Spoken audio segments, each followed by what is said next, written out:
भारतीय संविधान का अनुच्छेद 5 नागरिकता सिटीजनशिप की शुरुआत के बारे में बताता है।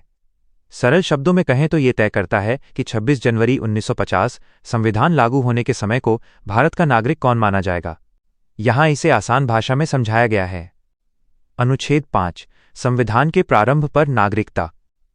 संविधान लागू होने के समय वो हर व्यक्ति भारत का नागरिक कहलाएगा जिसका भारत के राज्य क्षेत्र में अधिवास डोमिसाइल स्थायी निवास था और जो नीचे दी गई 3 शर्तों में से कोई एक पूरी करता था। 1. स्वयं का जन्म, उसका जन्म भारत में हुआ हो। 2. माता पिता का जन्म, उसके माता या पिता में से किसी एक का जन्म भारत में हुआ हो। 3.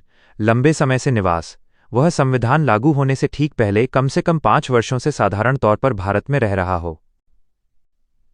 आसान शब्दों में मुख्य बिंदु अधिवास डोमिसाइल, इसका मतलब है कि व्यक्ति का इरादा भारत में स्थायी रूप से रहने का होना चाहिए। समावेशी स्वभाव, ये अनुच्छेद उन लोगों को नागरिकता देने के लिए बनाया गया था जो विभाजन के समय भारत में ही रह रहे थे। समय सीमा, ये केवल उन लोगों की बात करता है जो 26 जनवरी 1950 को भारत में मौजूद थे। इसके बाद की नागरिकता के नियम संसद द्वारा बनाए गए नागरिकता अधिनियम 1955 से तय होते हैं।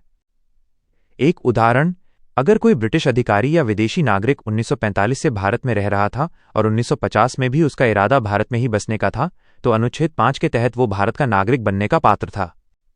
क्या आप नागरिकता से जुड़े अन्य अनुच्छेदों जैसे अनुच्छेद 6 या 7 के बारे में भी जानना चाहते हैं?